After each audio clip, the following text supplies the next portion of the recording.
Student, तो आज हम लोग पढ़ने वाले हैं class 9th book the hive का chapter no man are foreign, जो कि एक पोएम है और जिसके पोएट हैं जेम्स किर्कअप। तो फर्स्ट पार्ट पर हम लोग पढ़ेंगे अबाउट द ऑथर। चलिए स्टार्ट करते हैं। James Kirkup 1918-2009 was a renowned English travel writer, poet and translator who has written numerous biographies, plays and poems. He was a pacifist who was a conscientious objector during the Second World War. This means that he used his legal rights to escape himself from performing military service on grounds of conscience. He spent more than 30 years in Japan and teaching English literature at various universities. He is famous for his haiku and tanka poems, both of which are forms of Japanese poetry. तो इस poem के writer हैं James किर्कअप, जिनका जो birth है 1918 को हुआ है एंड डेथ 2009 में हुआ है, जो कि एक इंग्लिश ट्रैवल राइटर है। ठीक है, इन्होंने मतलब एज ए ट्रैवल किया है, अपना एक्सपीरियंस शेयर किया है, पोएट भी हैं, ट्रांसलेटर भी हैं, and who has written numerous biography, जिन्होंने बहुत सारी बायोग्राफी राइट की हैं, प्लेज राइट की हैं, poems right. During the second world वार इन्होंने एक अपना ईमानदार और प्रत्यक्षपूर्ण ऑब्जेक्ट रखा है। ठीक है, this means that he used his legal right. तो अब इन्होंने एज लाइक अपने आप को परफॉर्मिंग मिलिट्री सर्विस ठीक है, तो लीगल राइट्स पर एक्सक्यूज़ प्रदर्शित किए हैं। ठीक है, ही spent more than 30 years in Japan teaching English literature and various universities. ठीक है, एट अ वेरियस यूनिवर्सिटीज़। ठीक है, इन्होंने विभिन्न विभिन्न यूनिवर्सिटी से इंग्लिश लिटरेचर के लिए पढ़ाई करी है। और इनकी दो फेमस पोएम है तंका एंड हैकू, और दोनों की दोनों जापानीज़ पोएट्री है। अब पढ़ते हैं हम पोएम के बारे में। तो इस पे दिया गया है आप लोग की बुक पे, आप लोग देख सकते हैं, have you ever thought of some people as strange. ये अबाउट द पोएम है। तो in this poem through which the poet is trying to tell us that the boundaries that we have created in the world are not real. जो इस poem है उसमें जो poet है उन्होंने बताया है कि जो भी बाउंड्रीज हम लोग क्रिएट करते हैं, ठीक है, अपने वर्ल्ड की, एज लाइक कंट्रीज़ हो गई, हमारी कंट्रीज़ की बाउंड्रीज होती हैं, वो वास्तविक नहीं होती हैं। And that all men are same, और उन्होंने बताया है इस पोएम में कि हम लोग सब क्या हैं, सेम है। ठीक है, हम ह्यूमन बींग्स हैं। और he is urging us to see mankind as one and that we are all human at the end of the day. मतलब अब उन्होंने इस पोएम में ही बताया है कि हम लोग सब ह्यूमन बींग्स हैं। ठीक है, और हम सबको एक ही तरह व्यवहार करना चाहिए सबसे। ठीक है, and that we are all human and end of the day, एक दिन हमें ख़त्म भी हो जाना है, और इसी जो अर्थ है हमारा वर्ड है, इसी पे हमें मिल जाना है। He hopes that some day we will realise this and stop going to war with each other. अब इन्होंने ड्यूरिंग सेकेंड वर्ल्ड वार पर एज लाइक और मिलिट्री सर्विस के रूप में काम किया है। ठीक है, देन वहाँ पर सर्विस करते वक्त इन्होंने रियलाइज़ किया कि जितने भी वार वगैरह होते हैं उनका कोई कॉन्सिक्वेंस अच्छा नहीं होता है। देन हमें क्या करना चाहिए, ये सारी चीज़ों को ख़त्म कर देना चाहिए और साथ में रहना चाहिए। ठीक है, तो इसी में पोएम बताती है यही सारी चीज़ें कि वी आर ऑल ह्यूमन, तो हम सब लोग समान हैं, एज लाइक हम लोग क्या हैं, ह्यूमन बींग्स हैं। तो चलिए, तो फर्स्ट स्टैंजा देखते हैं पोएम का। Remember no man are strange, no countries are foreign, beneath all uniforms a single body breathes, like ours the land our brothers walk upon is earth like this in which we all shall lie. तो in the first part of the poem, आप बोल सकते हैं कि in the first stanza of the poem the poet want to say that there are no man who are strange. ठीक है, यहाँ पर कोई भी आदमी नहीं है जो कि अजनबी हो। ठीक है, मतलब अनकॉमन हो, अननोन हो। ठीक है, पहचाना ना हो। ठीक है, because this is a whole world in which we live. ठीक है, and we are all human beings. ठीक है, then no countries are foreign, और कहते हैं कि there is no countries that is foreign, ऐसी कोई भी कंट्रीज़ नहीं है जो कि क्या हो, फॉरेन हो, मतलब विदेश की हो या जानी पहचानी ना हो। ठीक है, क्योंकि विश्व है, विश्व में बहुत सारी कंट्रीज हैं, बाउंड्रीज तो हम लोग क्रिएट करते हैं। And beneath all uniforms a single body breathes, तो the borders that we are a creation of man, हम लोग क्या करते हैं, ये सारा होल वर्ल्ड है, विश्व है, उस पर हम लोग खुद बाउंड्रीज क्रिएट करते हैं। ठीक है, बॉर्डर बनाते हैं। एंड ये क्या होता है, बीनीथ ऑल यूनिफॉर्म्स, अब इन सारी चीज़ों में, ठीक है, हमने बॉर्डर बना दी। And no matter what uniform we wear, ये भी मैटर नहीं करता कि हम कौन सी यूनिफॉर्म पहनते हैं, बिकॉज हमने यूनिफॉर्म भी क्रिएट कर रखी है, अपनी अपनी कंट्री की यूनिफॉर्म होती है। ठीक है, and which country was fight wars for, और ये भी क्या होता है कि हमें ज़रूरी नहीं होता कि हम किस कंट्री से युद्ध कर रहे हैं और उसकी क्या पोशाक है वहाँ पर। और bodies underneath are just the same a single body breathes, क्या होता है कि हमारी जो बॉडी है उसके अंदर क्या है, सारी चीज़ें सेम है, मतलब एक ह्यूमन बींग है वो सेम ब्रीथ करता है जैसा कि अदर कंट्रीज़ में लोग जो ह्यूमन बींग्स हैं ब्रीथ करते हैं, like ours. The land our brothers walk upon is earth like this in which we shall all die, तो the land that we walk on is no different, मतलब कि जिस लैंड पर हम लोग रहते हैं ना, तो ये सब हमारे ब्रदर्स की, मतलब हम सब की है। ठीक है, जिस पर हम चलते हैं या खेलते हैं, कूदते हैं, ठीक है, तो ये हमारी भी है और उनकी है। And there is no difference, ठीक है, यहाँ पर कोई भी डिफरेंस नहीं है। ठीक है, अर्थ तो एक ही है। And our bodies will be buried in the same side, और ऐसा भी होगा कि in which we all shall like, मतलब क्या होगा कि हम लोग अभी बर्थ हुआ है और बर्थ होने के बाद जब हमारी डेथ होगी तो इसी मिट्टी पर हम लोग मिल जाएंगे। तो पोएट फर्स्ट स्टैंजा पर कहना चाहते हैं कि सारी चीज़ें जो हम लोग क्या कहते हैं कि नहीं हाँ जो मैन है या कंट्रीज हैं सारी की सारी स्ट्रेंड है, अननोन है, स्ट्रेंज है, ठीक है। बट इनके सब के अंदर मतलब कि हमारी एक यूनिफॉर्म होती है, बट उस यूनिफॉर्म के अंदर जो एक सिंगल बॉडी होती है वो लाइक ह्यूमन की होती है। देन हम लोग जो ब्रीथ करते हैं, ब्रीथ इन ब्रीथ आउट करते हैं, वो सेम होता है, ठीक है। एंड जो ये लैंड है जिस पर हम लोग वॉक करते हैं, ठीक है, तो ये हमसे और उनसे अदर कंट्रीज़ और हमारी कंट्रीज़ से अलग नहीं है। लैंड सेम है, अर्थ सेम है, एंड इसी पर हमने जन्म लिया है और इसी पर हमारी मृत्यु हो जाएगी। They too aware of sun and air water are fed by peaceful harvest. अब इस स्टेंजा पर पोएट कहता है they too aware of sun, मतलब जितने भी अदर कंट्रीज़ के लोग हैं वो लोग भी जानते हैं सन के बारे में, ठीक है। Aware of sun and air and water, water को भी जानते हैं, सन को भी जानते हैं और एयर को भी जानते हैं। बिकॉज जिस तरह हमारे यहाँ एयर है, वाटर है, सन है, उनके पास भी है। And are fed by peaceful harvest, और वो लोग भी नेचर के अकॉर्डिंग जो हार्वेस्टिंग सीजन होता है उसके अकॉर्डिंग वो लोग फीड करते हैं, okay. And by wars long winter stop और कभी कभी क्या होता है कि मतलब बहुत ज़्यादा दिक्कत हो जाती है, ठीक है। जब वार वगैरह होती है, सिचुएशन होती है, तो हमें लॉन्ग विंटर्स में क्या करना पड़ता है, स्टॉप, भूखे रहना पड़ता है। तो उस कंडीशन को भी अदर कंट्रीज़ भी सेम हमारे जैसे फेस करती है। दियर हैंड्स आर आवर्स, ठीक है, मतलब कि जो हमारे हैंड्स हैं एज लाइक जैसे उनके हैं वैसे हमारे भी हैं। And in their lines we read a labour not different from our own. और इस लाइन पर हम लोग पढ़ रहे हैं कि जो हमारे हैंड्स हैं वो सेम है, एंड अ लेबर, यहाँ पर अ लेबर का मीन्स है वर्क, लेबर का मीन्स है वर्क। तो जो हमारा वर्क है वो एक दूसरे से डिफरेंट नहीं है। मतलब क्या है, हाँ ये हो सकता है कि हम लोग डिफरेंट वर्क करते हैं, बट क्या होता है जैसे हम लोग खाना खाते हैं तो वो लोग भी खाना खाते हैं, ठीक है, वर्क सेम होता है, ओके। तो in the second stanza of the poem the poet says the people that we consider foreigners, मतलब कि ऐसे पीपल जिनको हम फॉरेनर्स बोलते हैं, have the same sunlight, water and air. Nature does not discriminate against anyone, जो nature होता है वो किसी को डिस्क्रिमिनेशन में नहीं रखता, नहीं कि ऐसा नहीं है कि हमारे यहाँ सूर्य है उनके यहाँ नहीं है, हमारे यहाँ एयर है दूसरी कंट्रीज़ पर नहीं है, वाटर है अदर कंट्रीज़ पर नहीं है। तो ऐसा जो नेचर है वो डिस्क्रिमिनेशन नहीं करता है। In times of peace we eat harvest of the some month mother earth, ठीक है। क्या होता है, कभी कभी पीसफुल हार्वेस्ट होता है, मतलब कि जब हार्वेस्ट सीजन होता है, ठीक है, तो हम शांति से फीड करते हैं। And by war long winter star, और कभी कभी क्या होता है during wars all of humanity staff just the same, जैसे कि हम लोग विंटर पर जैसे मान लो वॉर्स हो रहे हैं तो हमें भूखो रहना पड़ता है, वैसे ही अदर कंट्रीज़ में ऐसी कंडीशन होती है।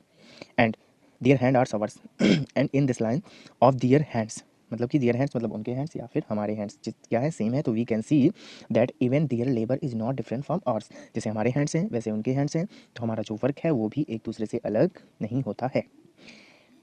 Remember they have eyes like ours that wake or sleep and strength that can be won by love. In every land is uncommon life that all can recognize and understand. तो इस stanza पर poet कहता है remember they have eyes like ours, जैसे कि हमारी eyes हैं वैसे ही उनकी भी आइज़ हैं, जो कि दैट वेक और स्लीप, मतलब कि जब भी वो सोती हैं तब बंद रहती हैं और जब भी उठते हैं तब उनकी आंखें भी एज लाइक हमारी जैसे हैं खुलती हैं, वैसे उनकी भी खुलती हैं जो अदर कंट्रीज से बिलोंग करते हैं human beings.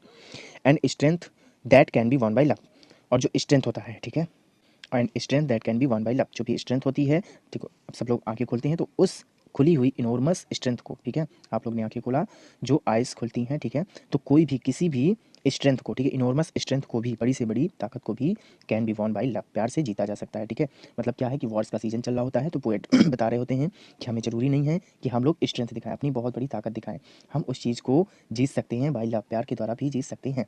And every land is common life that all can recognise and understand, और जो भी यहाँ पर लाइफ है, ठीक है, तो जितनी भी लैंड है पूरी अर्थ में जितने भी लोग रहते हैं तो उनकी सामान्य सी लाइफ है, ठीक है, मैन की, और सब जगह सेम होती है, ठीक है, जिसके द्वारा हम पहचाने जाते हैं, मतलब ऐसा नहीं है कि अलग अलग होती है। तो in the third stanza of the poem the poet want to say that God has bestowed everyone with the same appearance, मतलब कि गॉड ने सबको सेम अपीयरेंस दिया है, ठीक है।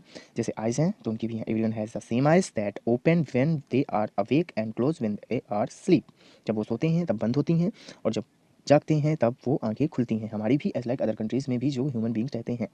And in those eyes one can make out enormous strength that can be won by our by love, मतलब क्या होता है कि जो भी इन आइज़ में हम लोग स्ट्रेंथ दिखाते हैं, ठीक है, हम लोग एक दूसरे को क्या दिखाते हैं, आँख दिखाते हैं, ऐसा बोल सकते हैं आप लोग, ठीक है, तो इन चीज़ों को हम लोग जीत सकते हैं बाई लव।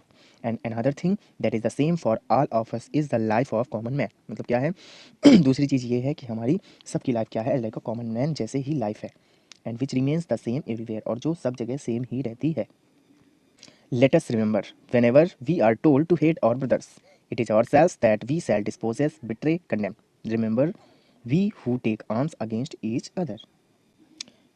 तो फोर्थ स्टेंजा पर पोएट कहता है कि लेट अस रिमेंबर, हमें याद रखना कि when we are told to hate our brother, जब भी हमें कभी कहा जाता है कि हम लोग अपनी human beings brother as like human beings जो हमारे जैसे हैं उनसे हम हेट करें, तो it is our self that we sell dispossess. तो हम अगर हेट करेंगे तो किसके अकॉर्डिंग करेंगे? According to caste, creed, religion, skin colour, ठीक है, लैंग्वेज भी हो सकता है, ठीक, इसके अकॉर्डिंग हम क्या करते हैं? डिस्क्रिमिनेशन करते हैं, ठीक है, डिफरेंसेस लाते हैं, डिस्क्रिमिनेशन करते हैं और क्या करते हैं? हेट करते हैं एक दूसरे से। देन ये क्या है? हम क्या करते हैं? इस चीज़ को फॉलो करके खुद को ही धोखा देते हैं, बिकॉज हम लोग भी ह्यूमन बींग्स हैं, वो भी हमारे ब्रदर्स हैं, तो अगर हम उनके साथ ऐसा करते हैं तो हम खुद को ही धोखा देते हैं, ठीक है। And remember who takes arms against each other, और क्या होता है कि जब कभी वार की सिचुएशन होती है, ठीक है, तो हम अपने जो हमारे जैसे हमारे ब्रदर्स हैं हम उनसे ही वार कर रहे होते हैं, ठीक है, जो हमारे भाई लोग हैं, ठीक है, ये पूरी अर्थ है और यहाँ पर हमारे जैसे ही ह्यूमन बींग्स भी रहते हैं, और इस लैंड को हम क्या करते हैं? वेपन्स वगैरह लेते हैं और एक दूसरे को नुकसान पहुंचाते हैं, मतलब कि क्षत पहुंचाते हैं, विनाश करते हैं एक दूसरे का। तो in the fourth stanza of the poem, the poet says that we must realize that when we are asked to hate our fellow human beings on the basis of differences in caste, creed, religion, skin color, language, religion and food, we only betray ourselves by following it। मतलब कि हम क्या करते हैं? हम खुद को ही धोखा देते हैं ये सारी चीज़ करके। And we are at war with our self, हम लोग क्या होते हैं? युद्ध पर भी होते हैं और खुद के द्वारा ही होते हैं और खुद के लिए, मतलब उधर साइड भी हमारे ब्रदर्स ही होते हैं। And when we battle our own brothers and take any their lands and ruin their lives, क्या करते हैं? हम अपने खुद के भाइयों की ही ज़मीन क्या करते हैं? छीन लेते हैं और उनका जो जीवन है उसको ख़त्म कर देते हैं। तो ये हम किसके साथ करते हैं?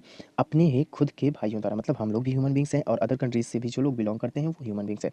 तो पोएट यही कह रहा है कि हमें वॉर्स वगैरह नहीं करने चाहिए और हमें अपनी ही जो जैसे हमारे जैसे दिखने वाले लोग हैं, भाई लोग हैं, उनको भी हमें नष्ट नहीं करना चाहिए, उनकी संपत्ति छीनना नहीं चाहिए, because we are all same, ठीक है। And fifth, it is the human earth that we defile.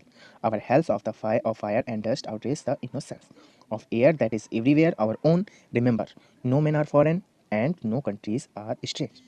अब फोर्थ स्टेंजा पर, फिफ्थ स्टेंजा पर पोयम में बताया गया है, पोएट कहता है कि it is the human earth that we defile, ये हमारी सबकी क्या है? ह्यूमंस की अर्थ है, ठीक है, और हम इसको डिफाइल करते हैं, मतलब मेक डर्टी और पॉल्यूशन करते हैं, इस पर हम इसको गंदा बनाते हैं। कैसे में गंदा बनाते हैं? मतलब क्या होता है कि हम लोग वार वगैरह करते हैं तो जितना भी इस अर्थ में जो भी होता है, जैसे हम लोग वेपन्स यूज़ करते हैं, ठीक है, तो उनका जो प्रभाव होता है वो ह्यूमन बींग्स तो होता है, ठीक है, हम अपने भाइयों का तो नुकसान करते ही हैं, साथ साथ में हम मदर अर्थ को भी नुकसान पहुँचाते हैं। Our hells of fire and dust outrage innocence, और इस तरीके से हम लोग क्या करते हैं कि अपनी अर्थ को क्या कर देते हैं? एज लाइक हेल में चेंज कर देते हैं, ठीक है। एंड आउटरेज द इनोसेंस, और क्या करते हैं? अपनी डस्ट, बहुत सारी गंदगी, ठीक है, आप बोल सकते हो कि हम इसको पॉल्यूट कर देते हैं, एंड प्योरिटी को इसको खत्म कर देते हैं। आउटरेज द इनोसेंस, ठीक है, ऑफ, मतलब इसका मतलब है कि हम उसकी प्योरिटी को भी नष्ट कर देते हैं, किसकी? मदर अर्थ की प्योरिटी की, शुद्धता को। एयर, एयर हो गया that is everywhere our own, और जो कि एयर है जो कि हमारी ही है और हमारे लिए ही है और सब के लिए है, ठीक है, हमारी है और सबकी है, ठीक है, तो हम उसको ही गंदा करते हैं। Remember, no man are foreign and no countries are strange. आपको याद रखना चाहिए कि कोई भी जो ह्यूमन बीइंग है वो कोई अननोन नहीं है, जाना पहचाना है, ठीक है। एंड नो कंट्रीज स्ट्रेंज, और कोई भी कंट्री है वो अनजानी नहीं है, सब क्या है? इसी अर्थ के हैं। तो in the fifth stanza of the poem the poet says when we raise weapons against each other, क्या करते हैं हम लोग? वेपन्स उठा लेते हैं एक दूसरे के प्रति। Then we are defiling our mother earth, तो हम लोग अपनी मदर अर्थ को क्या कर रहे होते हैं? मेक डर्टी, ठीक है, डर्टी बना रहे होते हैं। And war turns earth into hello, ठीक है, जो वार होते हैं तो अर्थ को मतलब बिल्कुल हेल्स ऑफ फायर बना देते हैं, मतलब एज लाइक नर्क जैसा बना देते हैं। And it leads to blood shed and destroys innocence and makes the air impure. अब ये क्या होता है? इसका परिणाम होता है कि ब्लड सेड होता है, जैसे वार्स वगैरह होते हैं तो ब्लड सेड हो जाता है और डिस्ट्रॉय कर देते हैं innocence and makes the air impure, air को भी हम इम्प्योर कर देते हैं, ठीक है, उसकी प्योरिटी को हम एंड कर देते हैं। And the very air is that hours, और हमको पता ही है कि जो भी सारी एयर है वो हमारी खुद की है, मतलब ऑल ह्यूमन बींग्स की है, ठीक है। And by going to war against each other we are only depleting the resources that the nature has provided us. जो भी सारी चीज़ें होती हैं तो वार के अकॉर्डिंग जो भी नेचर हमें प्रदान करता है वो सबको प्रदान करता है, हम उसको भी नुकसान पहुंचा रहे होते हैं। Resources as like that belong to every man on the face of the planet, और ये सारी रिसोर्स जैसे कि एयर हो गया, वाटर हो गया, सन हो गया, तो ये सारी चीज़ें सबके लिए हैं जो भी इस प्लेनेट अर्थ से बिलोंग करता है। तो इस पोयम में पोएट ने यही सारी चीज़ें बताई हैं कि हमें वार वगैरह नहीं करना चाहिए, ठीक है, हमें अदर कंट्रीज़ को अपना मतलब ब्रदर भी मानना चाहिए, जितने भी सारे लोग हैं उस कंट्रीज़ पे हमारे भाई जैसे हैं, हमें सबको साथ में मिलजुल कर रहना चाहिए। हम युद्ध करते हैं, एक दूसरे का विनाश करते हैं, लैंड छीनते हैं, बट लैंड क्या है? लैंड तो सेम ही है, ठीक है, सबकी है। एंड हम साथ साथ जो नेचुरल रिसोर्सेज होते हैं उनको भी क्या कर देते हैं? इम्प्योर कर देते हैं, ठीक है। तो ऑथर यही कहना चाहता है कि हमें वार नहीं लड़ना चाहिए, हमें सबको साथ में मिलकर रहना चाहिए, ठीक है।